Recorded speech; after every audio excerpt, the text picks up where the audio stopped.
So magandang araw mga kapanalig. So nandito tayo ngayon para ituro kung ano ba ang tatlo na maaari nyong gamitin na orasyon o gawa pang kaligtasan. Ito ay magagamit nyo sa pagbiyahe, sa pag-alis, sa pagpunta sa trabaho, at syempre kailangan makauwi kayo ng ligtas. So yung mga salitang ito at gawain ito ay para sa inyong kaligtasan, para masiguro natin na makakauwi kayo ng ligtas at walang mangyayari sa inyo na masama.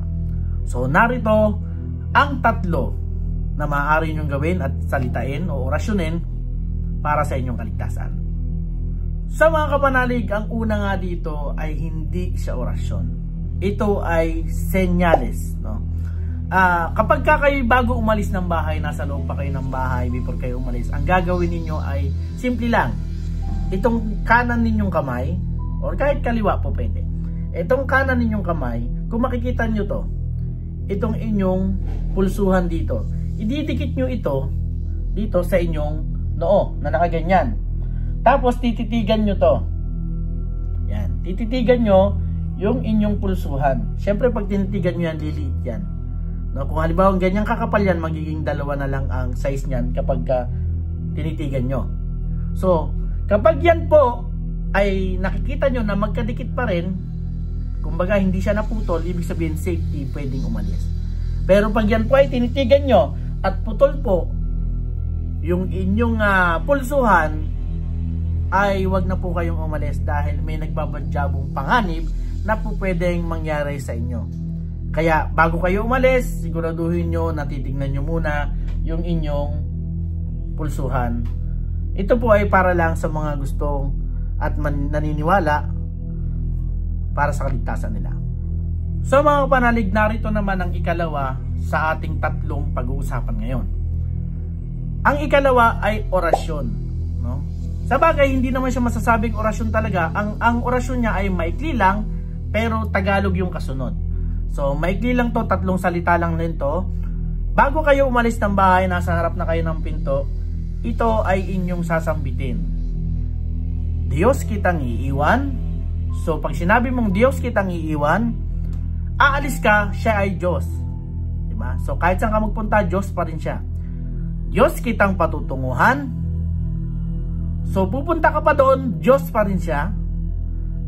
Diyos kitang dadatnan. So pabalik ka, Diyos pa rin siya. So yun yung sasabihin nyo, Diyos kitang iiwan, Diyos kitang patutunguhan, Diyos kitang dadatnan.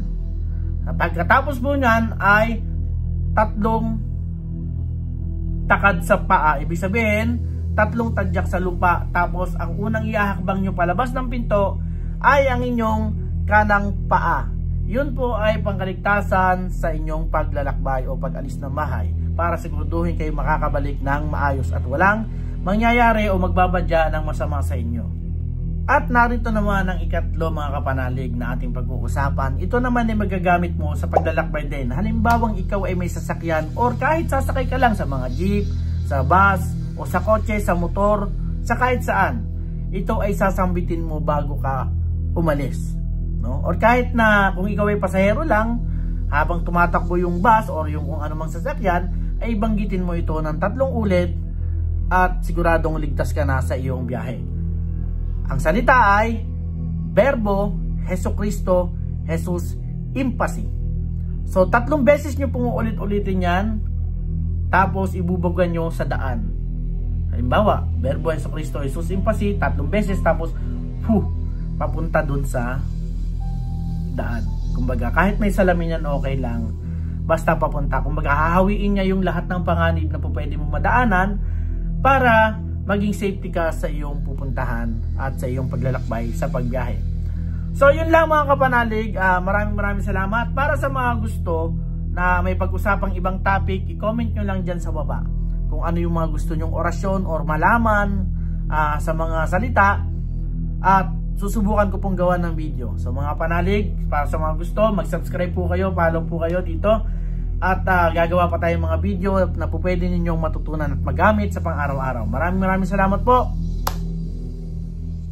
Thank you.